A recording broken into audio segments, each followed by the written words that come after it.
Assalamualaikum warahmatullahi wabarakatuh. Terjadi kisah di Riyadh, seorang ibu, kisah nyata di Saudi. Ini di Riyadh ini sudah masyhur ceritanya nih. Antara seorang ibu dengan seorang TKW dari Indonesia.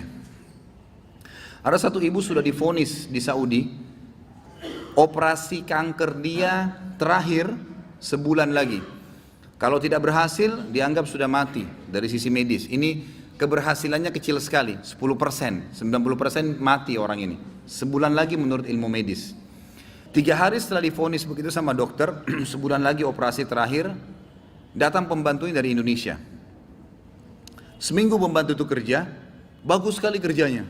Masya Allah bersihin rumah, masak segala. Tuan rumahnya ini senang. Tapi selama dia kerja seminggu, ada satu perilaku TKW ini, pembantu ini, yang selalu membuat tuannya mau nanya aja tapi nggak enak. Akhirnya setelah seminggu itu ditanya, ternyata dia kalau siang hari habis selesaikan kerjaan semua, habis siapin makan, dia masuk kamar mandi, lama di kamar mandi pembantu ini, nggak tahu buat apa gitu.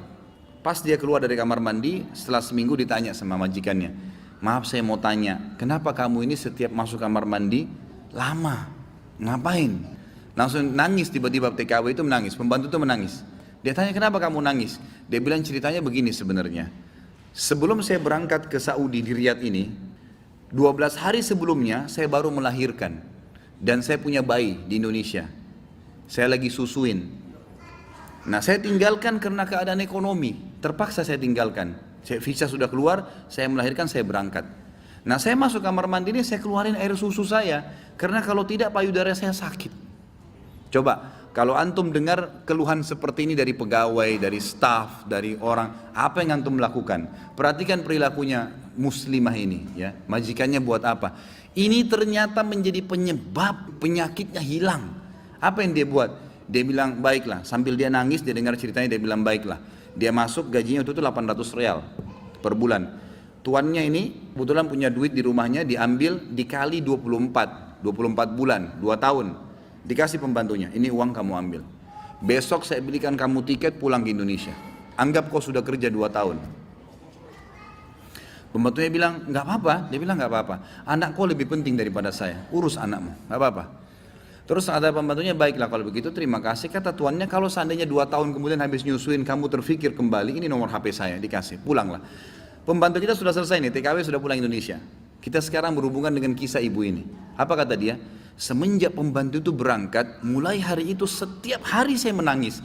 Menangisnya bukan karena sedih penyakit saya merasa terharu, susah menggambarkannya, terharu betul dan bersyukur kepada Allah. Bagaimana Allah membukakan pintu itu buat saya. Saya selalu bersyukur terus sama Allah karena saya terfikir untuk kasih gaji 2 tahun. Mungkin kalau terjadi pada kita, kita bilang, baiklah kamu pulang aja minimal. Pernah gak antum terfikir kasih gajinya lengkap semua?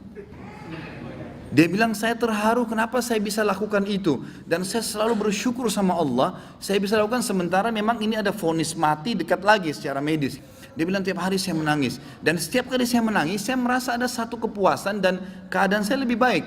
Ringkas cerita, tiba masa operasi, ditelepon rumah sakit, disiapin semuanya alat operasi. Tiba di rumah sakit, dicek sebelum operasi, dokternya duduk setelah cek di kursi lalu bertanya, kamu berobat kemana sebulan ini? Kata ibunya, saya nggak berobat kemana-mana. Kamu tahu nggak, kanker kamu nggak ada, sedikit pun nggak ada, akarnya nggak ada, sembuh total, nggak mungkin terjadi secara medis. Ibu itu tersenyum lalu mengatakan, kalau betul apa yang dokter ucapkan, itu karena sedekah saya. Diceritain sama dia ceritanya, begini.